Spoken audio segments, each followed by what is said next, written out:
Shri Shiv Mahapuran YouTube channel में आप सबों का स्वागत है और साथ में मेरा प्रणाम भी। तो आज 14वां अध्याय का मैं वर्णन करने जा रही हूँ। तो 14वां अध्याय में शुक्रदेव और बुध जो हैं, इन दोनों कौन सा कर्म किए, किनकी तपस्या किए कि जिनकी वजह से इनको अपने रहने के लिए लोक मिला। तो 14वां अध्याय को पढ़ने से सुनाने से पहले अभी मैं अपने गुरु की स्तुति कर लेती हूँ, फिर 14वां अध्याय आप सबों को सुनाती हूँ।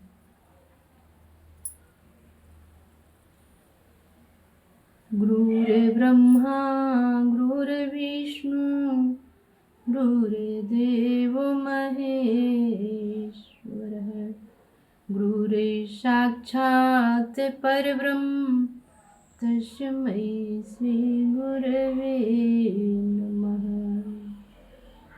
आइए 14वां अध्याय पढ़ते हैं।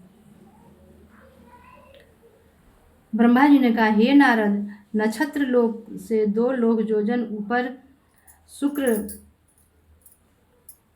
शुक्र लोक है। शुक्र एक साथ ही सूर्य के आगे तथा पीछे चलते हैं। उनके आगे पीछे चलना सूर्य की गति पर निर्भर रहता है। जो लोग संसार में काव्य करते हैं वे शुक्र लोक को प्राप्त होकर अनेक प्रकार के आनंद उठाते हैं। हे नारद, शुक्र का जन्म हमारे पुत्र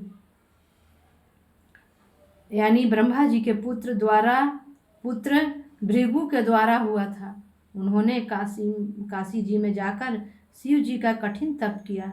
बहुत समय व्यतीत हो जाने पर भी जब उन्हें वर प्राप्त नहीं हुआ, तब वे एक पांव से खड़े होकर पूरक प्राणायाम द्वारा अपने श्वास को ऊपर खींच योग मार्ग से शिव जी का ध्यान में स्थित हो गए। शुक्र के इस कठिन तप को देखकर शिव जी अत्यंत प्रसन्न हुए और उनके समीप जाकर वर मांगने के लिए कहने लगे। उस समय शुक्र ने अत्यंत प्रेम मग्न हो दंडवत प्रणाम करने के उपरांत इस प्रकार प्रार्थना की, हे प्रभु, आप सबके स्वामी, निर्दोष, मृत्युंजय, काल के भी काल, तीनों लोकों को उत्पन्न करने वाले, पालन करता तथा संहार करता है। हे नाथ, आप मुझे मृत्युंजय मंत्र प्रदान कीजिए, क्योंकि मैंने इसी अभिलाषा से तप किया है। हे नारद, शुक्र की प्रार्थना सुनकर शिव जी ने उन्हें अभिलाषित वरदान प्रदान करते हुए कहा, हे शुक्र, हम तुम्हें नक्षत्र लोक के ऊपर रहने के लिए एक लोक भी देते हैं। तुम वहां निवास करो तथा दैत्यों के पुरोहित बनकर मृत्युंजय मंत्र की सहायता से सब प्रकार के सुखों का उपभोग करते रहो। इतना कहकर जब शिव जी अंतर्धान हो गए तो शुक्र अत्यंत प्रसन्न हो अपने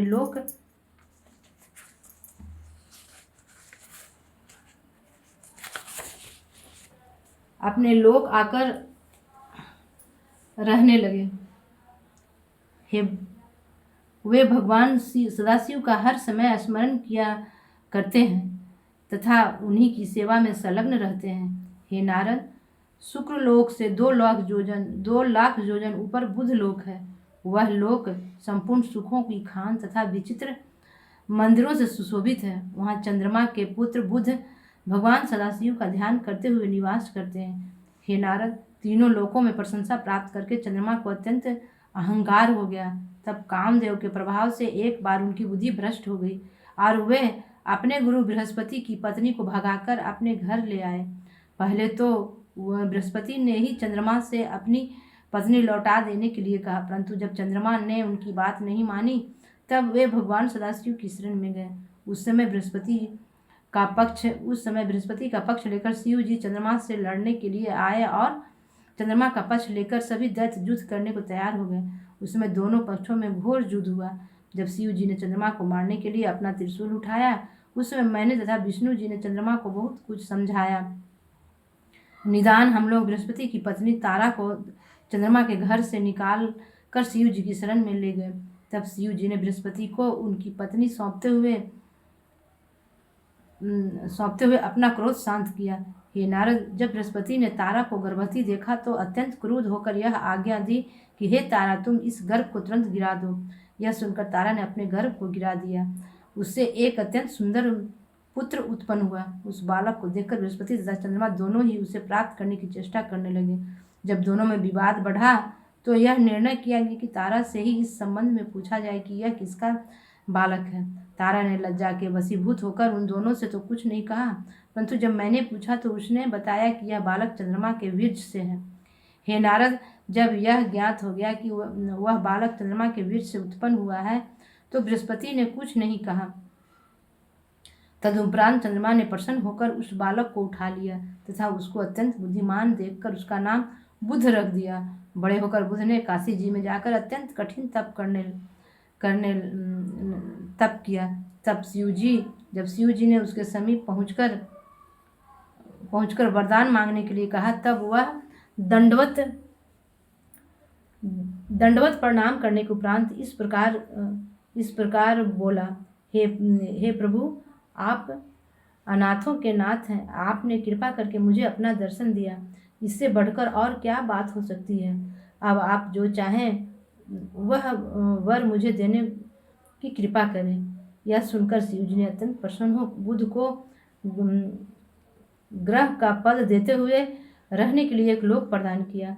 उस समय सभी देवता वहां आकर बुध की प्रशंसा करने लगे। तभी सूर्य तथा चंद्रमा ने बुध को 2 राशियां भेंट की।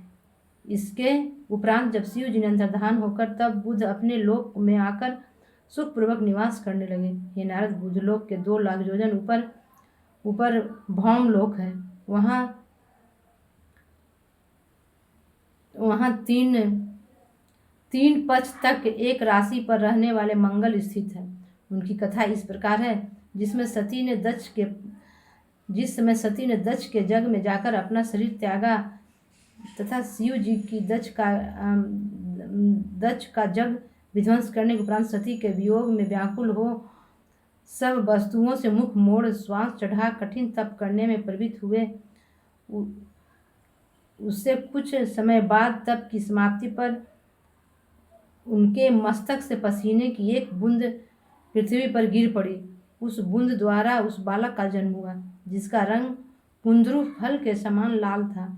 उस समय पृथ्वी स्त्री का स्वरूप धारण कर उस बालक के समीप स्तनपान कराने लगी।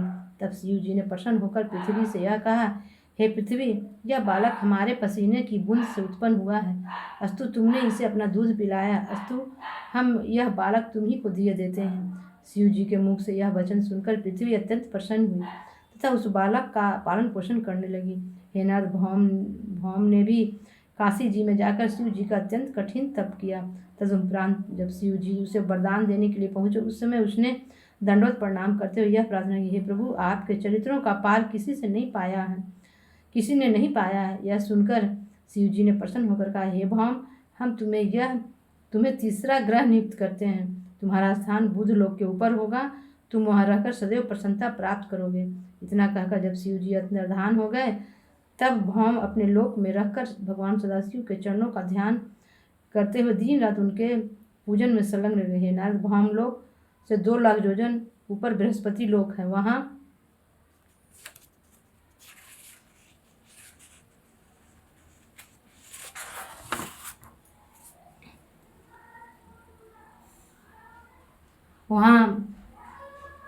वहाँ के निवासी सदैव आनंदित रहते हैं। बृहस्पति ने जिस प्रकार उच्च पद प्राप्त किया वह कथा इस भांति है। हमारे पुत्र यानी ब्रह्मा के पुत्र अंगिरस द्वारा बृहस्पति का जन्म हुआ था। उन्होंने काशी में जाकर शिव जी की कठिन तपस्या की।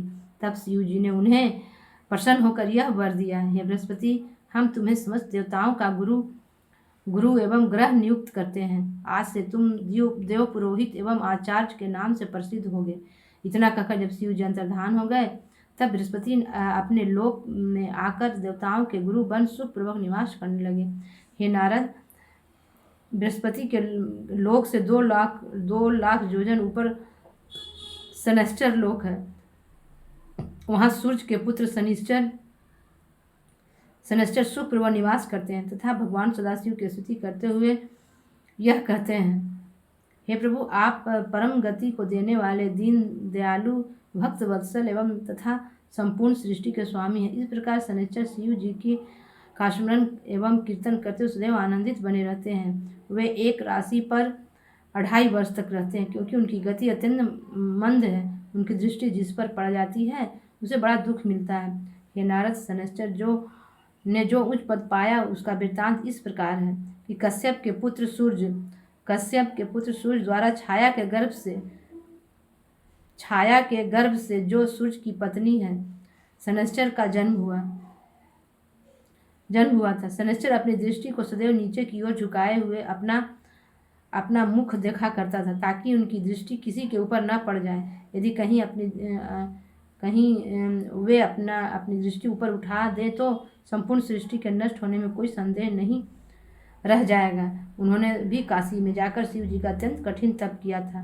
तब शिव जी ने प्रसन्न होकर उन्हें यह वर दिया कि हे शनैश्चर, हम तुम्हें बृहस्पति लोक के ऊपर रहने के लिए स्थान देते हैं। तुम ग्रह बनकर वहाँ सुखपूर्वक निवास करो।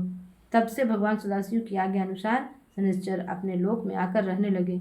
वहाँ हर समय शिव जी का पूजन, ध्यान, कीर्तन एवं स्मरण किया करते हैं। अब 15वां अध्याय है, तो 15वां अध्याय अगले एपिसोड में आप सबों को सुनाऊंगी। आज की कथा इतनी ही। प्रणाम।